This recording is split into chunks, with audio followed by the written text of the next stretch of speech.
morning, everyone. Hope everybody has enjoyed the holiday thus far. Enjoyed being with their family and friends and participating in various activities.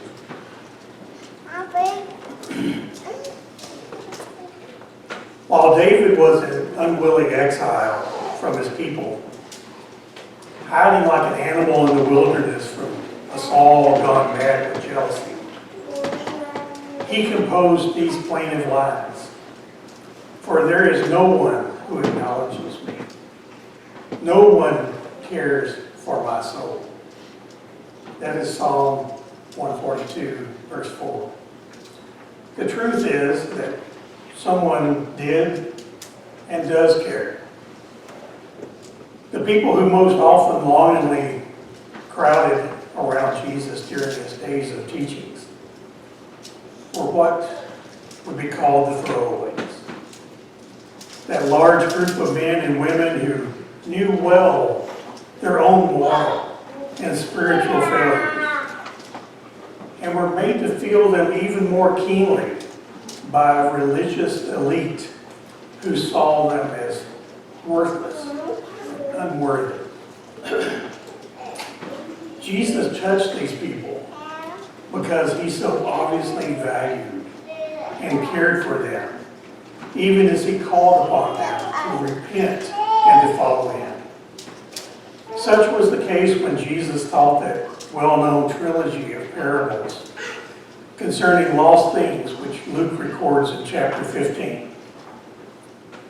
Large crowds of the great unwashed had come to hear Jesus preach, while a small knot of the increasingly antagonistic Pharisees grumbled their disdain of this man who receives sinners and eats with them, as we read in Luke 15 and verse 2.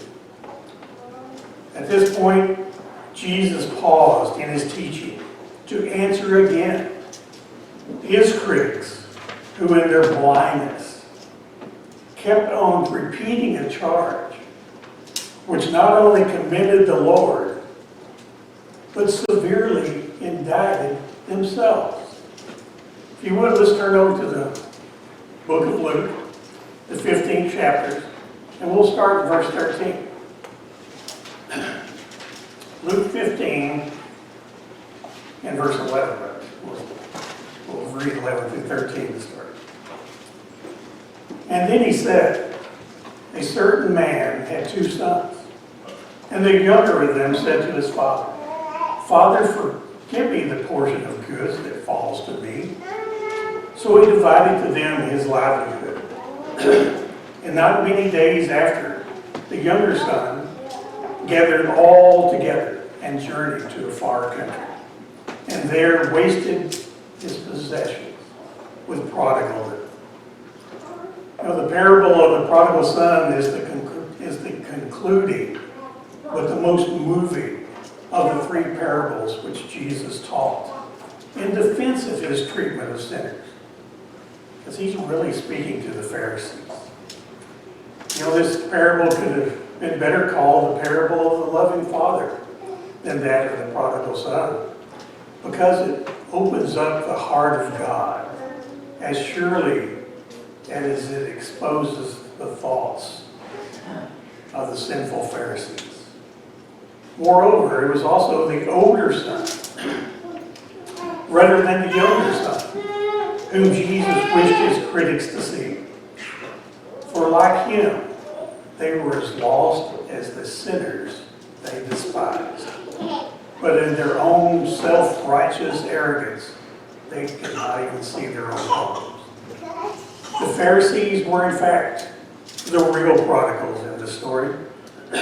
In this parable, Jesus proposed to assure the scorned sinners of the greatness of God's forgiving love, and at the same time to rebuke into repentance the sanctimonious attitude of the detracting Pharisees.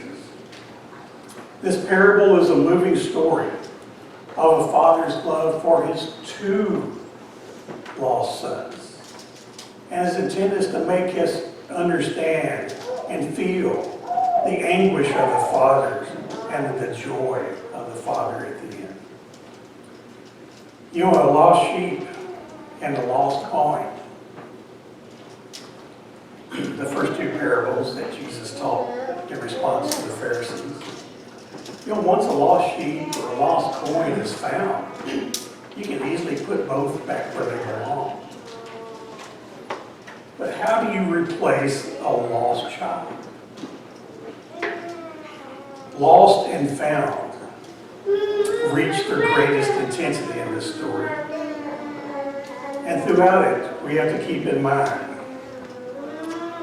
that dying is not worse than losing a child.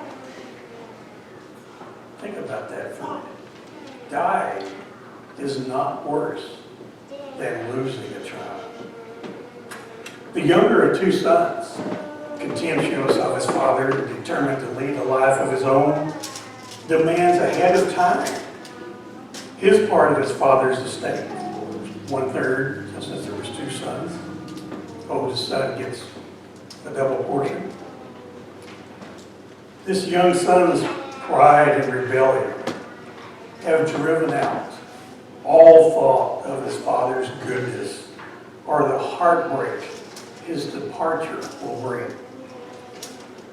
For the moment, this son is utterly full of himself. Boy, this is quickly not being, Jesus is not painting a pretty picture. Amazingly enough, the father, knowing full well the boy's folly, gives him his inheritance and watches him go. A young man who is confident of himself, ungrateful, and heedless of what was ahead of him. We can wonder, why did the father not stop his son? The reason is simple. He did not because he could not. For in his heart, this boy had already left. He was already in the far country. Well, this son doubtless took his journey fairly intoxicated with his newfound freedom. I can just imagine how giddy he was. Just, I'm out from underneath the rule of my father.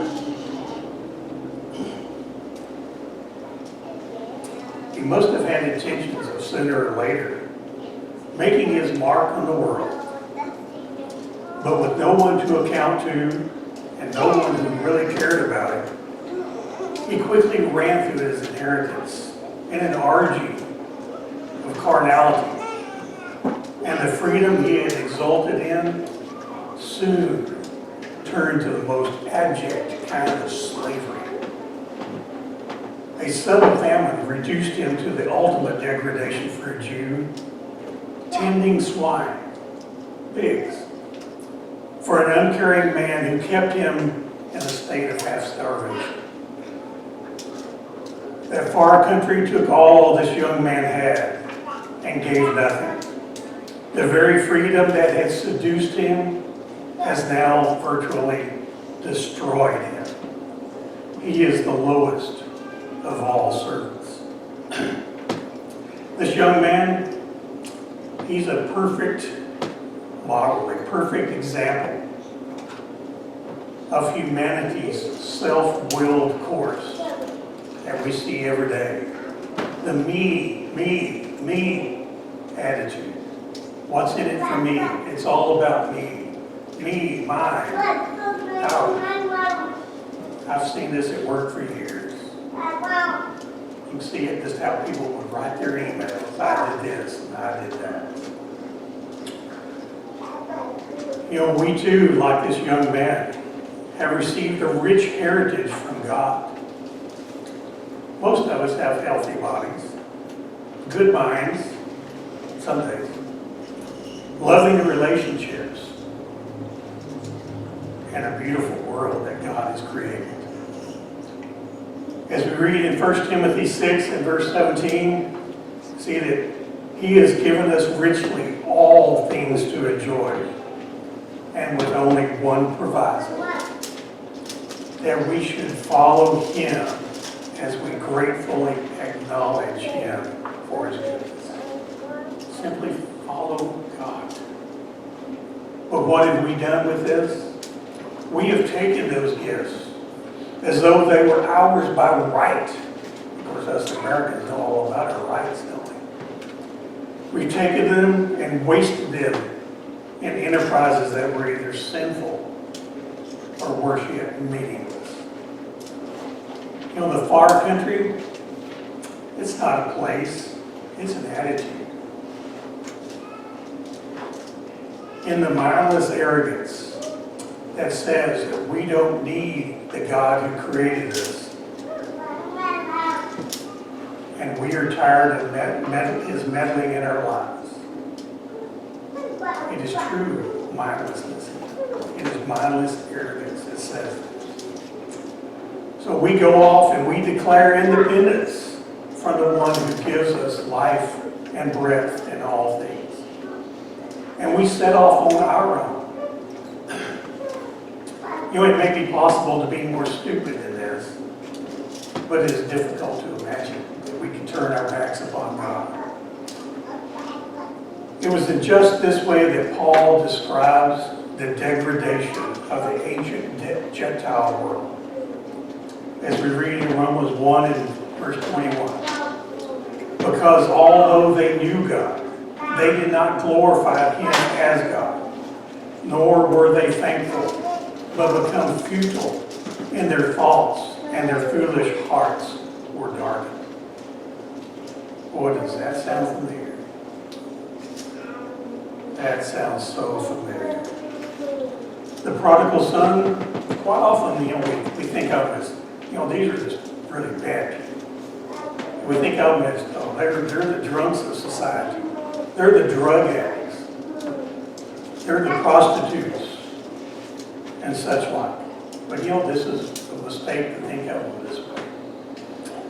There are a lot of upstanding prodigals who waste the gifts of God in a respectable pursuit of wealth or power or human wisdom. Lives are thrown away every day in plush offices as often as on skid rows. I've seen this day in and day out. People who would stop at nothing to get what they wanted. Who would destroy others to get what they wanted. All in the name of respectable pursuits of climbing the corporate ladder. You can find the far country in a lot of places. But we have to remember, sin is a waste. It takes everything precious and irreplaceable and devastates it. We've seen it happen to friends. We've seen it happen to family members. It devastates it. And this happens because we try to seize our lives for ourselves instead of yielding them up to the one who has in his goodness given them to us in the first place. Remember, God gives us our lives. Well, let's continue reading in Luke the 15th chapter. Let's read verses 14 through 19. But when he had spent all, there arose a severe famine in that land, and he began to be in want. Then he went and joined himself to a citizen of that country, and he sent him into the fields to feed swine. And he would gladly have filled his stomach with the pods that the swine ate, and no one gave him anything. But when he came to himself, he said, how many of my father's hired servants have bread enough and to spare, and I perish with hunger? I will arise and go to my father, and will say to him, Father, I have sinned against heaven and before you, and I am no longer worthy to be called your son. Make me like one of your hired servants. How meaningful in his story of the prodigal is Jesus' use of the expression, he came to himself. You know, this young boy had literally been out of his mind in his efforts to run from his deeply caring father. It was self-will, not sanity, that drove him to the far country. Intoxicated with the thought of absolute freedom, he fled his father's love and wisdom. He was not running to something, but from something. And in doing so, he far overestimated his own abilities. When you boil it down, it was an insane adventure that wound up costing him heavily. And yet it was altogether predictable. We see it daily, don't we? The same may be said of us when we set out to get away from God and his offers and restrictions. You know, sin makes no sense, especially when we think of it this way. A man cannot win in a war with God. You cannot find happiness in trying to become something that God did not make you to be. I'm going to repeat that. You cannot find happiness by trying to become something that God did not make you to be. It would be madness to try. The thought that we are powerful and wise enough to recreate ourselves in an image of our own choosing has got to be the height of both arrogance and folly. Well, for some time, however long, this young man endured the degradation of the pig pen. It wouldn't have taken me very long. You ever been around the pig pen? You ever slopped the hogs? Man, it's not that long and enough. You know, about like getting a whiff of a garbage truck coming by down the street as you're out mowing your yard. You know, perhaps this young man tried to convince himself that it was only a temporary setback, and that those pigs really didn't smell as bad as that they did. But any hope was that some of his good time friends would deliver him was quickly shattered, because we read, no one gave to him. Where were his friends then? When the money ran out, so did his friends. His employer too, obviously a hard and ungracious man, with far more concern for his pigs than his workers, was also a dead-end street for help. And it became apparent that someone so hungry he was ready to eat pig fodder was in no position to save himself. This ambitious young man who had gone forth to make his mark in the world was now utterly helpless. He had come to the end of his rope. You know, reality has a way of rising up and smacking us in the face, doesn't it? And most of us have to be smacked pretty hard before we get rid of our delusions and start seeing the obvious situation. The prodigal first faced the practical fact that his father's common laborers were eating far better than he was. And then he faced the greater truth that his father truly loved him, and that he had treated his father with contempt. It was this latter realization, and not the former, that at last finally changed him. One can imagine the flow of tears that ran down this young man's face as he grappled fully with what he had done. The fact that he had blown his whole inheritance and reduced himself to utter degradation was actually the least of his blunders. It was the unwarranted grief and anguish he caused his father. That was the true crime. So grief-stricken and blaming no one but himself, he resolves to go to confess his sin, to declare his unworthiness, and to just ask for a job as a common laborer. His pride is broken. His humiliation has become humility. Well, some cynics might argue that the boy just did what he had to do in his circumstances. No, that's not true. He had other options. He was working with pigs. Could have stolen one, sold it on the market, taken his money, went and got a hamburger at Whataburger. He could have blamed his troubles on everyone else but himself. Could have blamed his father. Could have blamed his friends. Could have blamed his employer. And worst of all, could have blamed God for his situation. We see it all the time. But you know what? To give this young man's great credit, he chose not to do that.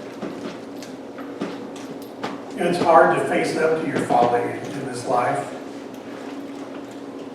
But we have to realize it's insanity not to. You know, we can choose to ignore reality. We can fail to accept the blame for our own mistakes. We can rail against God or others. But we have to realize that sin is a hard taskmaster and that there will be no mercy. In Proverbs 13 and verse 15, it says, the way of the transgressor is hard. Romans 6 and 23, the hard-won wages of sin is death. And in this verse in Isaiah 48 and 22, there is no peace, says the Lord, for the wicked. The world is an insane asylum where men and women are delusively seeking escape from the realities of God and their own nature. That's reiterated from Romans chapter 1. But you know, those who awaken in broken-hearted penitence, like this young man, to humbly serve and to glorify their Creator, are the ones who have returned to their senses. We've all heard of Thomas Wolfe and his famous, "You can't go home again." Well, he was right in one way. Things on the material world are always changing. People die. Buildings fall down. We pave over cow pastures so we can build apartments. But you know, Thomas Wolfe was wrong in the ultimate sense. We can return to our Heavenly Father's house. And I think that was always presumed in the parable of the prodigal son. That Jesus is trying to get them to understand this. He's trying to get both the Pharisees to understand it and the throwaways, is how the Pharisees looked at him. The emphasis of the parable is on those attitudes, which can either send us home to God or to keep us away. You know, the father of the prodigal did not step in to save his wayward boy. That's interesting. The father did not try to fix it. Didn't try to save him from the consequences of his foolishness. He let him take every blow that his choices brought to him, with the hope that the hard experience would succeed where the wise counsel had failed. That kind of love is not easy. It is instinctive for us parents to spare our children pain. We go out of the way, the hot stove, whatever. But it's far better brief pain than endless agony. Unfortunately, love must sometimes be tough. We cannot coddle our children into godly character and love. We have to train them and nurture them and show them how it's done by setting the right example. It's only the humble godliness of parents, expressed in the patient but uncompromising discipline, that offers any hope of raising our children to be successful Christians, if that's the right way to put it.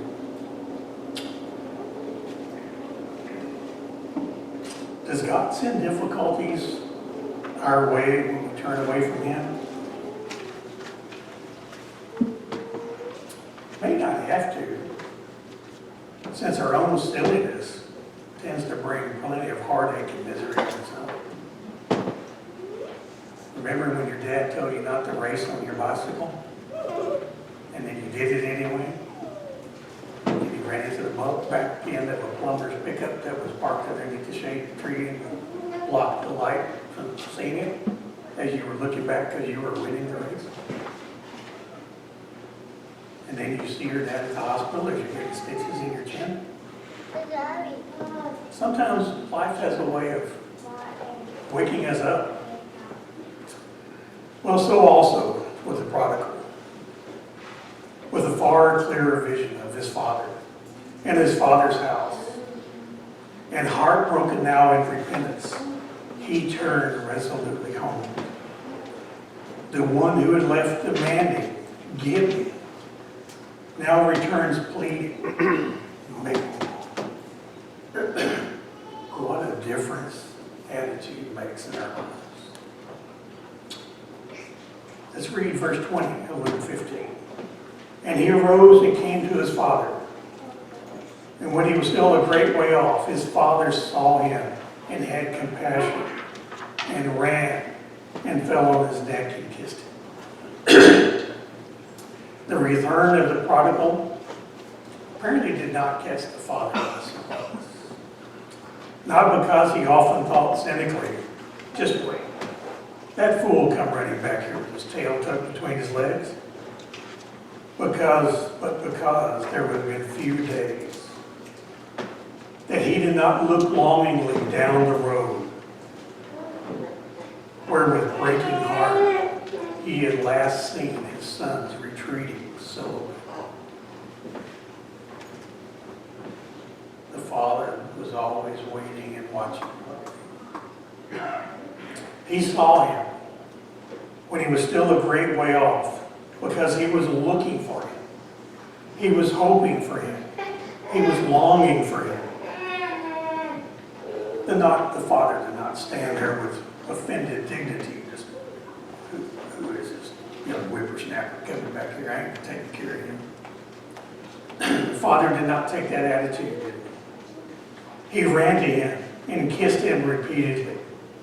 There were no comments on his pathetic appearance. I'm sure he smelled like a pig, too. No berating words about the hurt his departure had caused. No sermons on the duty of good sons. You know, even the boy's carefully planned words of penitence were left incomplete by the father's interrupting call for the rejoicing to begin. What a picture of God this is. God is there waiting and watching and looking for us. Will God run, you ask?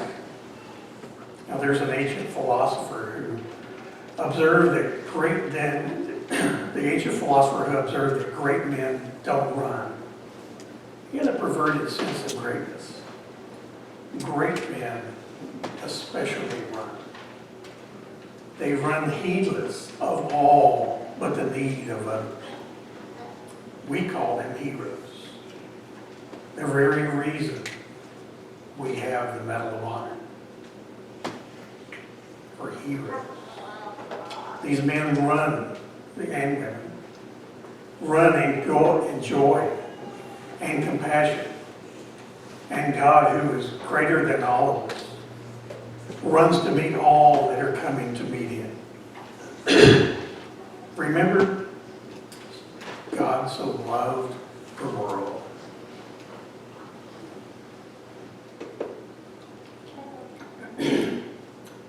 But doesn't God rebuke his saints? Well, yes, he does. But only those who are not already heartbroken with their sinful unworthiness. For the true penitent, there is no reproach. Only reassuring mercy and encouragement and grace. I think it is safe to say that the returning prodigal was stunned by his father's response and by the reception that he received. This young man had doubtless prepared himself for the worst, and in his most optimistic dreams had never imagined this type of reception. Perhaps for the first time, he realized how much his father loved him. And it certainly never entered his mind to say, oh, this is going to be easier than I thought. Only people who do not know what they have done and what they deserve would entertain such a dishonorable thought as that. This young man knew what he deserved. He knew very well what he deserved. And for that reason, there was no room in his heart for anything save amazed gratitude for his father's extravagant love. And so the party began. What rejoicing, what inexpressible exultation. Their father's most earnest longing had come true. Nothing is spared. For this my son was dead and is alive again. He was lost and is found. How powerfully Jesus reveals the heart of God towards sinners in this simple but compelling story. God, he is saying, cares for his prodigals, just like we care for ours. Let's go on in verses 25 through 27. Now his older son was in the field, and as he came and drew near to the house, he heard music and dancing. So he called one of the servants and asked what these things meant. And he said to him, your brother has come, and because he has received him safe and sound, your father has killed the fatted calf. But he was angry and would not go in. Therefore his father came out and pleaded with him. It's here that the plot of Jesus' parable begins to thicken. The setting of Jesus' story makes it evident that however moving the saga of the younger son, the older son is the true focus of this parable. This parable is told in response to the self-righteous charge of the Jewish religious elite that Jesus exposed his true character by the company he kept. Notorious sinners and scoundrels. Jews had a problem with that. God did not. The Jews' accusation actually did more to reveal their own sanctimonious and merciless pride than any flaw in the Lord. A fact that they were not likely to notice. And it was out of concern for these religious elite and not the sinners that they despised that Jesus told this great parable. The story about the prodigal son, a broken-hearted father, and a brother who refused to be reconciled to God. How could these religious elites, how could they possibly not be touched by such a compelling story of a father's love for a wayward son and his rejoicing at his recovery? Weren't they fathers too? Isn't this what they would have done? The older son does not seem at first play much of a role in this story.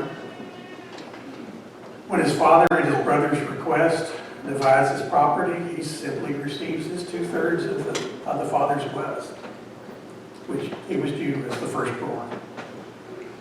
You know, if this older son shared his father's heartbreak at his brother's abrupt departure, or if he had any anxious longing for him while he was gone, we're not told of. He was simply tending business on the farm. While his witless brother was wasting good money in a wild party, the older brother was the soul of industry. He was respectable, responsible.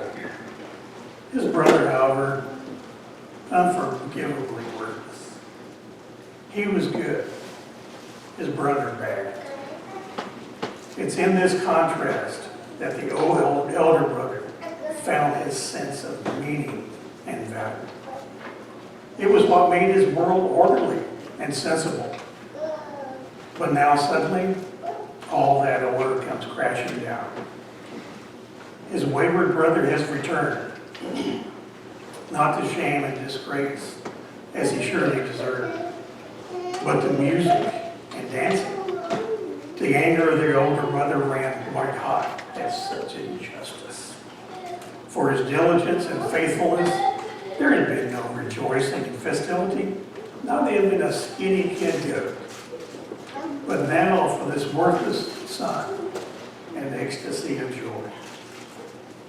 To this older son, it was absolutely and unalterably wrong.